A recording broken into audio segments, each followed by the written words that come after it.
सभी पार्टियों की अपनी अपनी है।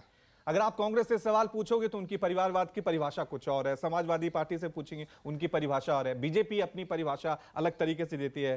तमाम राजनीतिक मेहमानों के साथ चर्चा की शुरुआत करते हैं। एक बार फिर जल्दी से तारुफ करा देता हूं। बीजेपी की तरफ से अनिला सिंह हैं, पॉलिटिकल एनालिस्ट ऋषि शंकर मिश्रा है, समाजवादी पार्टी की तरफ से प्रदीप भाटी हैं, आरजेडी की तरफ से चित्ररंजन गगन है। अनिला जी, मैं सबसे पहले आपकी शुरुआत करता हूं क्योंकि जेपी नड्डा कर्नाटक में सवाल उठा रहे हैं परिवारवाद को लेकर, लेकिन मेरा सीधा सवाल आपसे है कि आप कांग्रेस पे सवाल उठाते हैं, समाजवादी पार्टी पे सवाल उठाते हैं, अभी कर्नाटक में जेडीएस पे सवाल उठा रहे हैं, लेकिन क्या बीजेपी में कोई परिवारवाद नहीं है?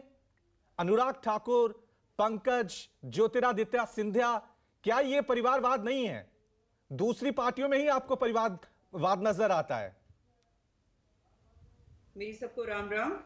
और समझ जी, परिवारवाद या डायनाक्रेसी जिसकी हम बात करते हैं, जैसा कि अभी जिक्र भी हो रहा था, इसका सीधा सीधा मतलब होता है जब एक राजनीतिक दल जिसका जो अध्यक्ष है उस राजनीतिक दल का अपने बाद अपने बेटा, अपनी बहू, अपनी बेटी, अपना भाई, उसी को ही अध्यक्ष या अध्यक्षा बनाएंगे।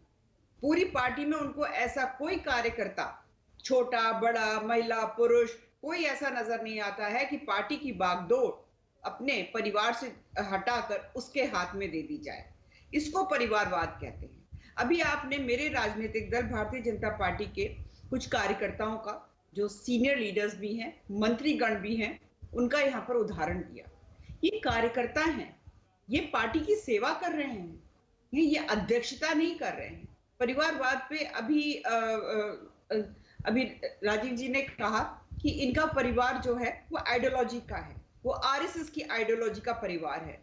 तो साहब, राजनीतिक दल तो आइडियोलॉजी पे ही चलता है ना। हमने हाथ पकड़ के रोक रखा है कांग्रेस को, आरजेडी को, जेडीयू को, समाजवादी पार्टी को, बीएसपी को, जेडीएस को, टीएमसी को, किसको हमने हाथ पकड़ के रोक रखा है कि आप आरएसएस जैसा संगठन मत बनाइए, या आप आरएसएस जैसा संगठन जो है अपने जो आपका ब्रेन टैंक है उनसे कहिए ऐसा संगठन बनाए जो राष्ट्रवादी हो। कोई रोकता है आपको? पर आप स्वयं नहीं ये सारी चीजें करना चाहते हैं, क्योंकि कमान जो है आप अपने हाथ में रखना चाहते हैं। ममता बनर्जी के पिताजी का नाम हमको नहीं पता होगा, पर ममता बनर्जी जी का जो भाई भतीजावाद चल रहा है उनकी पार्टी में, ये सबको अच्छी तरीके से पता है।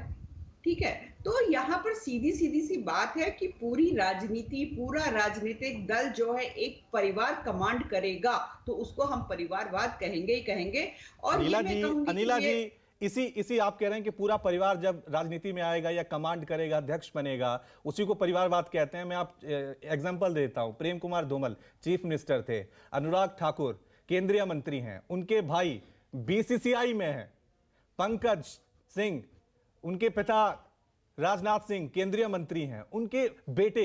आपको लग रहा है कि अनुराग ठाकुर, पंकज सिंह, इनमें योग्यता थी? अगर इनके पिता अगर मंत्री नहीं होते, इस बड़े पद पे नहीं होते, तो इनको क्या टिकट मिलता? ये परिवारवाद नहीं है। मैं आपको उत्तर देती हूँ, शायद आपने ध्यान से नहीं सुना। मैंने ये कहा, मैंने डायनाक्रेसी अभी आपको डिफाइन करके दे दिया। ठीक है, धूमल साहब जो हैं, ऐसा नहीं है कि वही हिमाचल प्रदेश की बागडोर अपने हाथ में संभालेंगे, फिर उनके बाद उनका बेटा हिमाचल प्रदेश की बागडोर संभालेगा, फिर उनके बेटे के बाद उनका बेटा हिमाचल की बागडोर संभालेगा। ठीक है, मैंने कहा ये सारे के सारे कार्यकर्ता हैं सिपाही, और जनता तय करती। टिकट मिल जाएगा साहब, चुनकर कौन भेजता है, चाहे वो असेंबली हो चाहे वो पार्लियामेंट हो। यही तो कांग्रेस सवाल उठा रही है ना, यही तो कांग्रेस सवाल उठा रही है कि भाई अगर परिवारवाद होता तो जनता राहुल गांधी को बार बार सांसद क्यों बनाती? अगर परिवारवाद होता तो अभी मैनपुरी में अखिलेश यादव की धर्मपत्नी जीती हैं, डिंपल यादव। जनता पे सारा ठीक रहा तो जनता पे ही फोड़ दिया जाता है ना। तमाम राजनीतिक पार्टियां यही कहती हैं कि भाई जनता चुनती है, लेकिन जनता के सामने जो चेहरे रखे जाएंगे तभी तो लोग उनको चुनेंगे ना। अरे आप क्या बात कर रहे हैं रवि जी, आप इतने सीनियर जर्नलिस्ट हैं। जी जी, किसी एक परिवार ने भारतीय जनता पार्टी की बागडोर संभाल रखी है? किसी एक ही परिवार से कोई प्रधानमंत्री बनेगा? किसी एक ही परिवार से कोई मुख्यमंत्री बनेगा? किसी एक ही परिवार से कोई अध्यक्षा बनेगा? सवाल तो यही, अनिला जी, यही तो सवाल उठाते हैं कि बीजेपी में जो बनेगा वो संघ परिवार से बनेगा। वहां भी एक परिवारवाद है, लेकिन वो नजर नहीं आता है। अरे आइडियोलॉजी को मानेंगे कि नहीं मानेंगे? हमने हाथ पकड़ के रोका हुआ है इन राजनीतिक दलों को कि ये भी आइडियोलॉजिकल कोई ग्रुप बना ले। नहीं, इस देश में अगर कोई आम आदमी आना चाहता है, अगर कोई अध्यक्ष बनना चाहता है तो उसे संघ में जाना जरूरी होगा, तभी वो बीजेपी का अध्यक्ष बनेगा। ये भी तो सवाल है ना। आप बहुत गलत कर रहे हैं। उत्तर प्रदेश का उदाहरण ले लीजिए। उत्तर प्रदेश के जो मुख्यमंत्री जी हैं, मठाधीश हैं, क्या वो भारतीय जनता पार्टी के मुख्यमंत्री नहीं है उत्तर प्रदेश में? आरएसएस में कभी किसी पद पे रहे हैं क्या वो? नहीं ना। मनोहर लाल खट्टर इसी तरह का एग्जांपल है। वो कभी विधायक नहीं बने, सीधे चीफ मिनिस्टर बन गए। और वजह क्या थी कि वो आरएसएस से जुड़े हुए थे। देख लीजिए, नहीं, आसाम के मुख्यमंत्री जी को देख लीजिए। रवि जी, आप लगातार मेरे ऊपर बोल रहे हैं। यहाँ पर ना कोई ठीक जीत है, नहीं सकता भारतीय मैं जनता पार्टी के सामने। सभी मेहमानों पे आता हूं बारी बारी करके। आपने आरएसएस का विषय उठाया, मैंने यहाँ पे दिखा दिया कि ऐसा जरूरी नहीं है। ठीक है, वही तो हम कह रहे हैं अनिला जी, वही तो कह रहे हैं कि परिवारवाद की सबकी अपनी अपनी परिभाषाएं हैं। ये लोकतंत्र के लिए कितना सही है, कितना गलत है।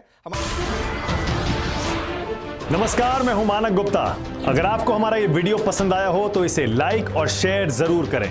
और हां, हमें सब्सक्राइब और फॉलो करना ना भूलें, ताकि आप देश और दुनिया की कोई खबर मिस ना करें। तो जुड़े रहिए हमारे